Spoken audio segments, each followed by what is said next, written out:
In 1927, Chicago's near North Side, a hidden kitchen no history book remembers.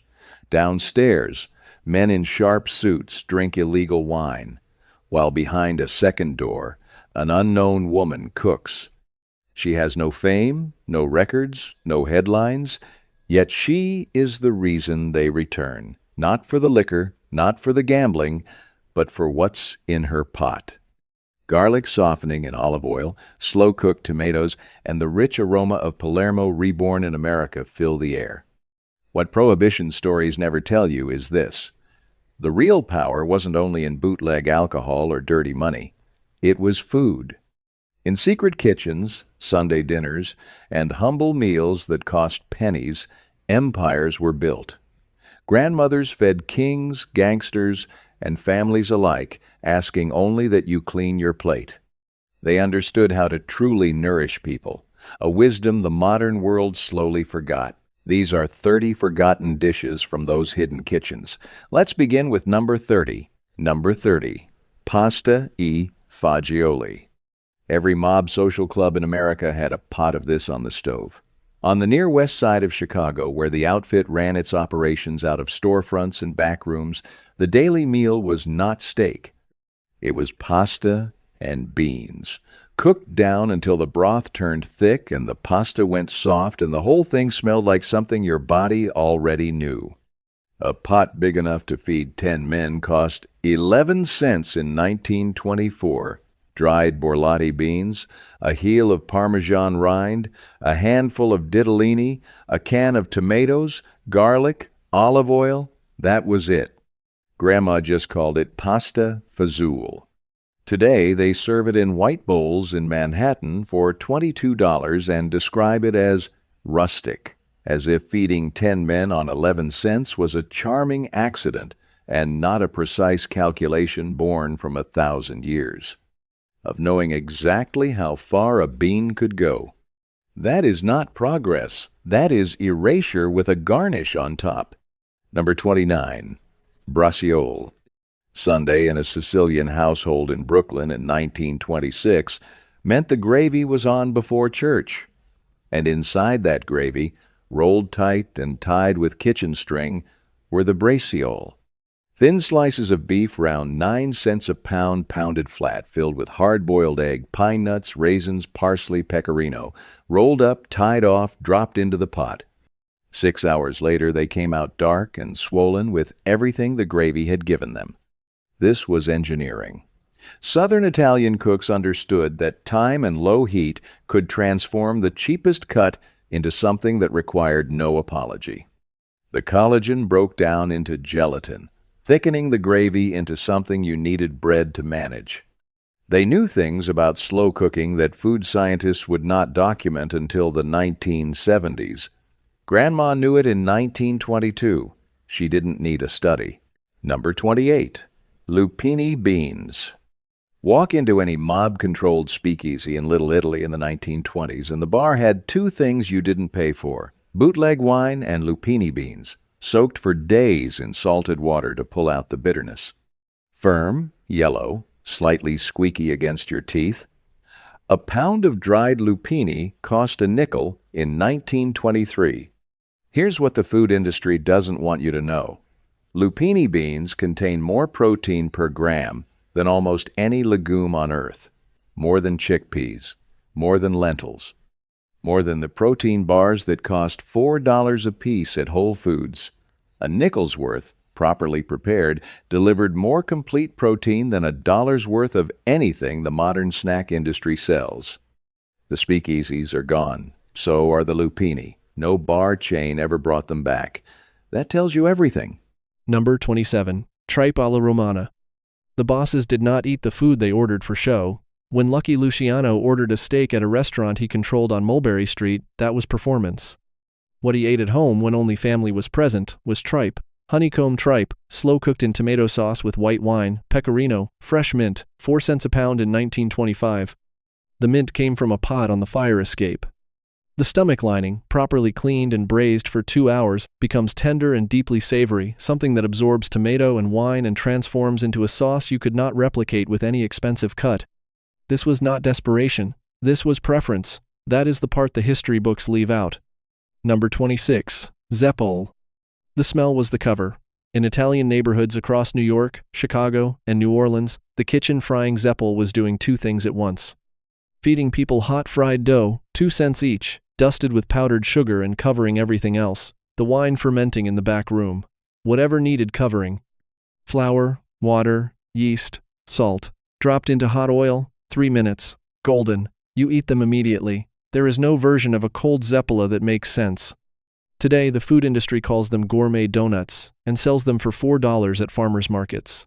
They add lavender, they add matcha, they add things that have never been near a zeppola in the history of zeppole. Grandma just called it fried dough. She was right to make it, and right to make it when she did. Number 25. Ribollita.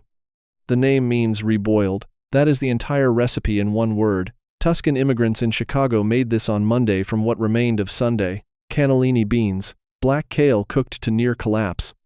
Stale bread torn in and stirred until it dissolved into the broth, thickening it into something that was no longer quite soup, not quite porridge. Reboiled Tuesday, it improved.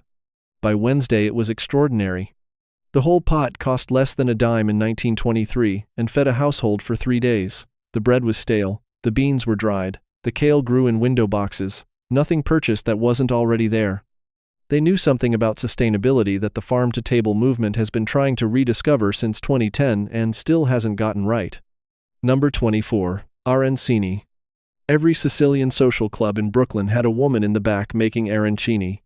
Leftover rice molded around a pocket of ragù or cheese, breaded, dropped into hot oil until the outside turned the color of an orange, which is what the name means.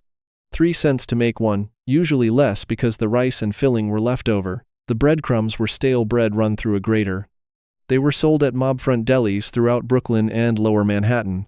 Transaction food. You bought one, you ate it standing, you kept moving. Today Wolfgang Puck serves 3 for $18 and puts truffle oil on them. Grandma did not put truffle oil on them. Grandma was right. Number 23. Sarde a Bacafico. In Palermo, Bacafico is a small songbird that aristocrats ate as a delicacy. The peasants looked at what they had sardines and did the same thing. Butterflied open, filled with breadcrumbs toasted in olive oil, pine nuts, golden raisins, parsley, orange zest, rolled tight, baked. The result looked, intentionally, like the stuffed birds the ruling class ate. This is not poverty food. This is protest food. Sardines cost 5 cents a pound in 1924 at New York's Fulton Fish Market. Sicilian immigrants were executing a dish that required more skill than anything being served in the restaurants they were not allowed to enter. They knew things about flavor and dignity that no cooking school has ever properly taught. Number 22. Polenta with braised rabbit. Go upstate. The Catskills, the Hudson Valley, the remote counties where some of the most productive bootlegging operations in the Northeast ran out of farmhouses in the early 1920s. Italian Americans ran stills in the woods. They lived out there for months. And they ate polenta with braised rabbit, cornmeal, 3 cents a pound, rabbit often trapped free in the surrounding woods, braised low and slow in wine, garlic, rosemary. Served over polenta that had cooked 45 minutes with someone stirring the whole time. Today we call it polenta and charge $15 a plate. In 1923 it was just dinner. In the woods. Made by men breaking the law and eating very well while doing it. Number 21. Struffoli. There was a food calendar inside every Prohibition-era Italian household, and it was sacred. Struffoli appeared at Christmas, always, without exception. Tiny balls of fried dough smaller than a marble made from flour, eggs, lard, sugar, anise. Fried pale gold, tumbled hot in warm honey, piled on a plate, scattered with colored sprinkles and candied orange peel. You pulled them apart with your fingers, sticky, fragrant, soft inside. In households connected to bootlegging operations, struffoli were also made the night after a successful run, a reward requiring no announcement. The eggs came from the roof. Immigrant households kept chickens on tenement rooftops all over Lower Manhattan through the 1920s. Nothing accidental. Everything intentional and beautiful and almost entirely forgotten. Number 20. Bacala. Friday meant no meat. Lent meant 40 days without it. Italian-American mob families were, almost without exception, practicing Catholics. Whatever they did the other 6 days of the week, Friday meant bacala. Dried salt cod 7 cents a pound, soaked 2 to 3 days to rehydrate. Firm, flaky, deeply savory. Cooked with canned tomatoes, Gaeta olives, capers, crushed red pepper, olive oil. Here's what the food industry doesn't want you to know. Salt cod has a shelf life of years, not months. Years. In an era before affordable refrigeration, bacalao was protein that required no cold storage, no ice, no electricity. Southern Italian immigrants built an entire food culture around preservation and patience. We threw that knowledge away and called it progress. Number 19. Focaccia di Recco. Not the thick focaccia, you know. 2 layers of paper-thin unleavened dough with fresh stracchino cheese pressed between them, baked in a very hot oven until the top blisters and the cheese beneath melts into something fluid and slightly tangy and absolutely devastating. Ligurian immigrants brought this from Recco, a small town east of Genoa, to New York and New Jersey. No yeast, no rising time. Flour, water, oil, salt, cheese. The dough stretched so thin you could see your hand through it. Grandma just called it cheese bread. She made it look effortless. It was not effortless. It was a lifetime of practice disguised as effortlessness. That is what skill looks like when it is fully formed. Number 18. Pasta al forno. When there was a meeting, there was pasta al forno. In the back rooms of social clubs in Brooklyn, in private dining rooms above restaurant fronts, the dish that was trusted to appear was baked pasta. Rigatoni mixed with ragù, sliced hard-boiled eggs, cubes of fresh mozzarella, sausage, peas, packed into a deep pan, covered with more sauce and breadcrumbs, 30 minutes in the oven until the top crusted and the cheese inside went molten. A pan feeding 12 cost under 30 cents in 1925. It traveled, it reheated without loss. Nobody wrote the recipe down. Every woman carried the proportions in her hands. When those women died, their specific version died with them. There is no archive. There was never meant to be one. That is not a romantic detail. That is a loss. Number 17. Frittata di pasta. Monday morning. The Sunday gravy pot has been scraped. Leftover pasta sits cold and congealed in a bowl. In a modern American kitchen, it goes in the trash. In a Prohibition-era Italian-American kitchen, it goes into a pan with beaten eggs and cheese, pressed flat, cooked until both sides are golden and slightly crisp, and the inside is dense and savory and entirely different from what it began as. It cost nothing. It fed 3 people. It was eaten cold, wrapped in paper, taken to work. The American brunch industry replaced it. 2 eggs and toast for $11 at a place calling itself a neighborhood joint. The food industry needed you to forget the frittata so you would buy the brunch. They won. So far, number 16. Pane e pomodoro. Stale bread. 1 tomato, olive oil, salt. That is the entire dish. This was the meal of the soldiers, not the bosses. The men who moved things and watched things and waited between jobs, before jobs. You rub the stale bread with the cut face of a ripe tomato. The pulp soaks in. You drizzle olive oil. You add salt. 2 cents in 1924. The acid of the tomato, the fat of the oil, the density of the bread. Nothing is missing. Grandma just called it something to eat. She was right. It was everything. Number 15. Ossobuco. The veal shank is not a glamorous cut. 12 cents a pound in Chicago in 1924. Browned in olive oil until deep gold, then braised with white wine, broth, onion, carrot, celery, a strip of lemon peel. 2 hours, lid on. The collagen dissolves into gelatin. The braising liquid becomes thick and glossy. The meat falls from the bone. Then the marrow. Rich, mineral, slightly sweet. Italian cooks understood, generations before food science documented it, that bone marrow is extraordinarily nutritious. The cheap cut gave you more than the expensive one. Al Capone's household employed Sicilian and Neapolitan cooks who rotated through exactly these dishes. Ossobuco was on the list. The most powerful crime boss in America ate the cheap cut, braised low and slow. He knew something. Number 14. Cacio e pepe. 3 ingredients. Pasta, pecorino romano, black pepper. 8 cents for a generous serving in 1924. Under 12 minutes from dry pasta to table. The technique is the dish. Toast the pepper. Add pasta and starchy water and grated pecorino.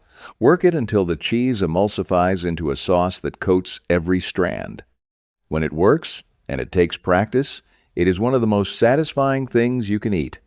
Today, a bowl costs $28 in Manhattan. The recipe has not changed. The markup is the address. The markup is what you pay to eat in a room that has convinced you this requires a chef.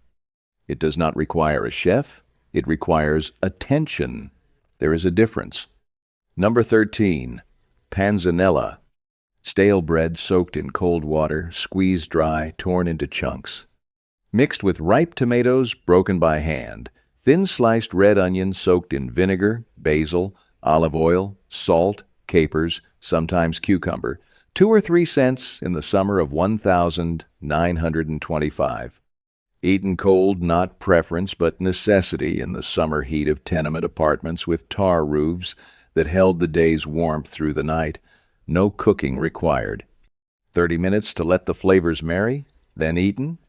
Today, farm-to-table restaurants serve it for $16 to $20 and call it a celebration of peak season tomatoes.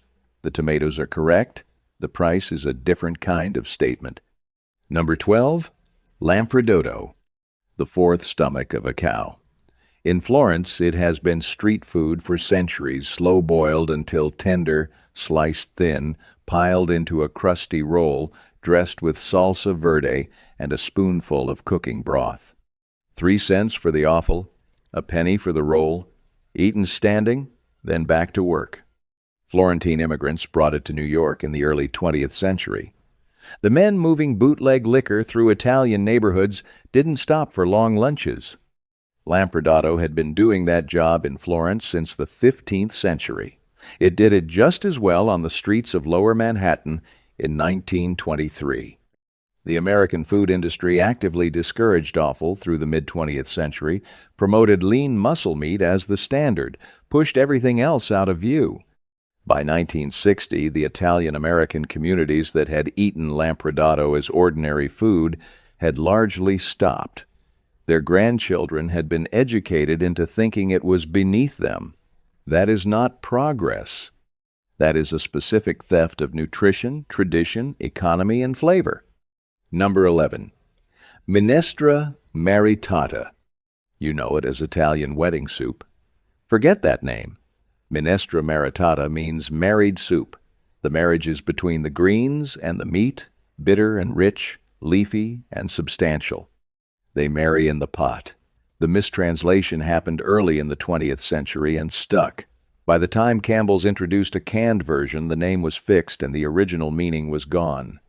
In Neapolitan households in New York and Philadelphia in the 1920s, beef and pork bones simmered for hours into deep golden broth, escarole or chicory added and cooked down, small hand-rolled meatballs dropped in.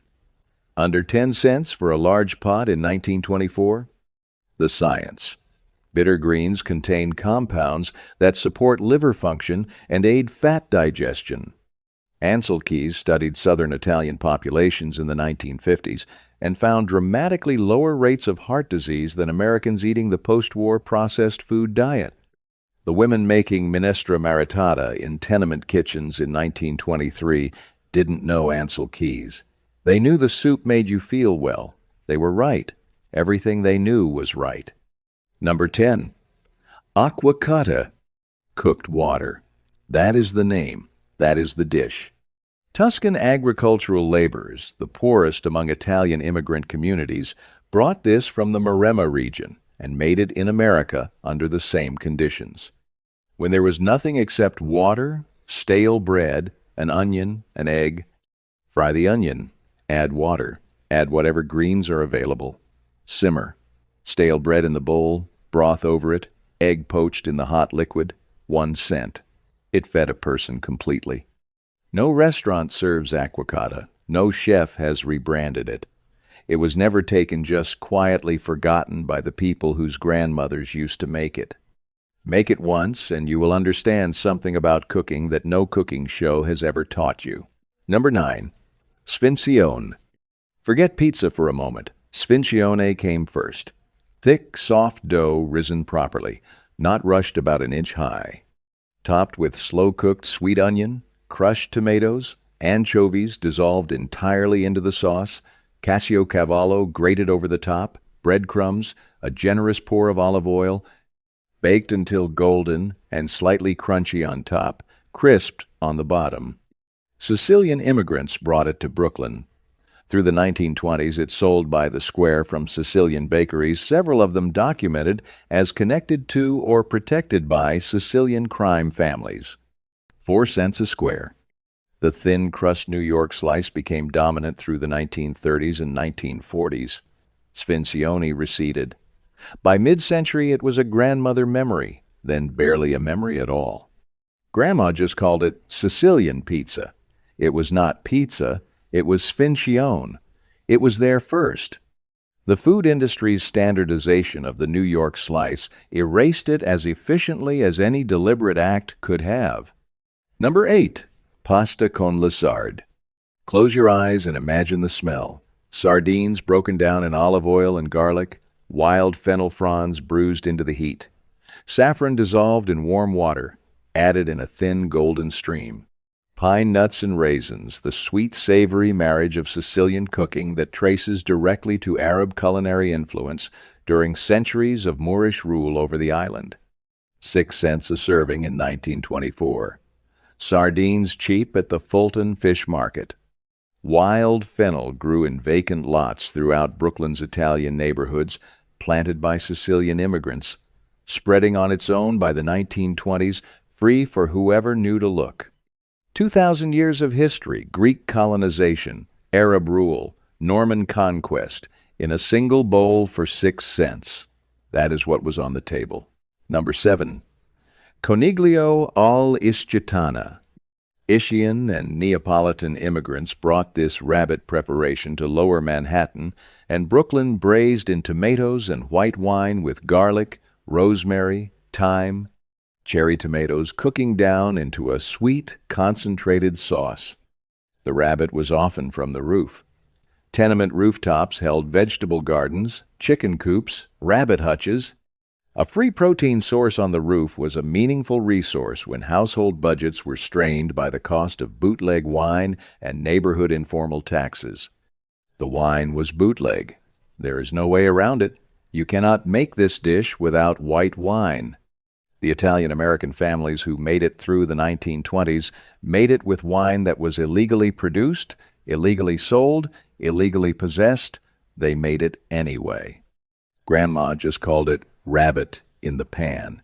She did not editorialize about the wine. She added it when the recipe required it. She was right. Everything she knew was right. Number 6. Pane dei morti. The dead were not forgotten. In Milanese and Lombard immigrant households in Chicago, November 1st and 2nd meant pane dei morti, bread of the dead, not from bread dough, but from a cookie-like mixture of ground nuts, dried figs, raisins, cocoa, spices, sometimes stale breadcrumbs, formed into flat ovals and baked firm, placed on the table that night, for the dead to welcome them back.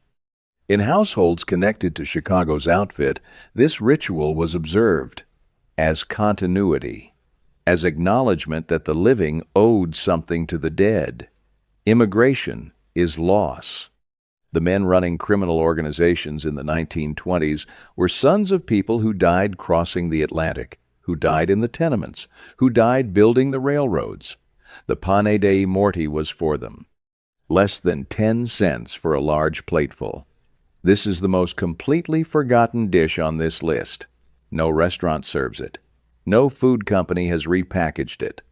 The dead are the one category the market has not found a way to monetize. Number 5.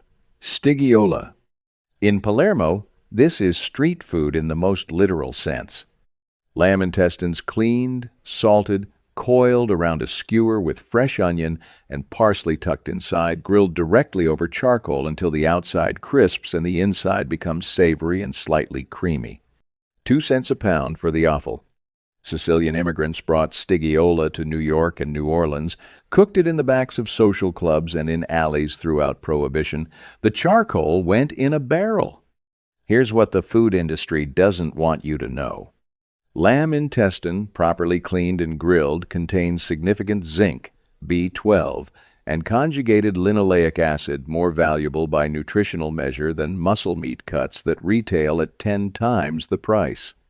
The food industry's definition of wise eating, lean, boneless, skinless, uniform, is a commercial project, not a nutritional one.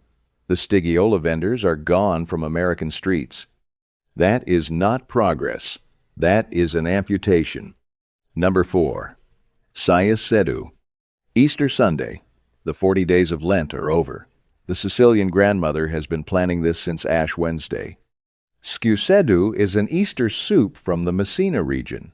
Small meatballs of ground veal, ricotta, cassiocavallo, egg, dropped into simmering broth.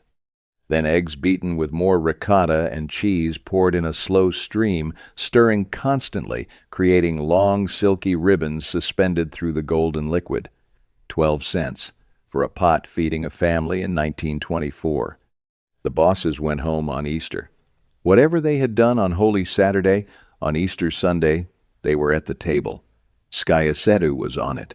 The grandmothers who made it outlasted every boss they ever cooked for. Number 3. Petole. Christmas Eve. A Pulian immigrant apartment in New York in 1924 smells of frying oil and the particular savory darkness of anchovy dissolved into hot fat. Petole are Christmas Eve fritters, simple dough left to rise, pulled into rough pieces, some pressed around an anchovy before frying. The anchovy melts during cooking, becoming depth and salt at the center of each puff. 3 cents. Made in near silence after sundown. Not ceremony, the windows were shut because the smell of frying dough and anchovy would travel through the building and neighbors would come. On Christmas Eve, there was not enough for neighbors. There was enough for the household. This is the real secrecy this video is about. Not criminal operations, though that was real. The secrecy of scarcity. A family protecting what little it had on the most important night of the year. Petole are almost entirely unknown outside Puglia. They have not been repackaged. They are sitting in the recipe memory of a very specific community, waiting. Number 2. Umacu. Dried fava beans. Water, salt, olive oil, wild fennel if available. Umacu is a Sicilian fava bean porridge somewhere between 2,000 and 3,000 years old, eaten by Greek colonists on the island, eaten by every population that followed.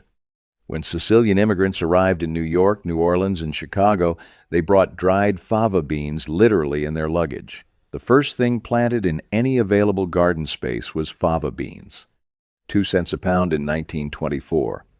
Soaked overnight, cooked until collapsed, worked through a sieve into a dense golden paste, finished with olive oil and salt.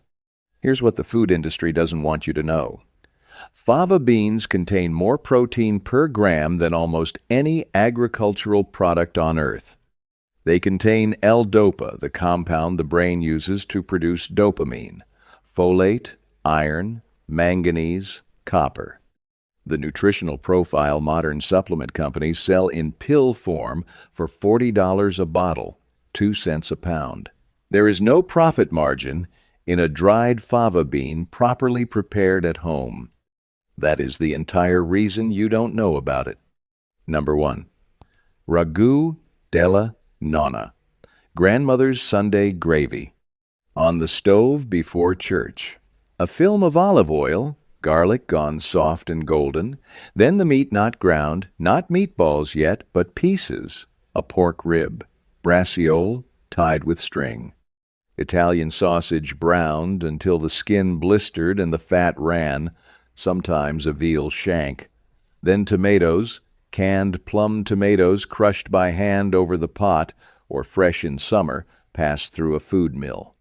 Then nothing. Low heat. Time. 6 hours, 7, sometimes 8. A lazy bubble every few seconds. Steam clouding the kitchen windows and running down in small rivers. The smell changed every hour. By the 5th hour it had become something with no simple description. The meat and the tomato and the fat and the thyme collapsed into one another. The pasta went in at the last moment. The meat came to the table on its own plate. Under 40 cents in 1925 for a family of 8. And here is the final truth. The most powerful men in Prohibition-era America controlling illegal alcohol across the country, with judges in their pockets, running operations worth millions, went home on Sunday. They sat at tables covered with oilcloth. They let their grandmothers put a bowl in front of them, and they ate this. Not restaurant food, not chef food, grandmother food. That is the final answer.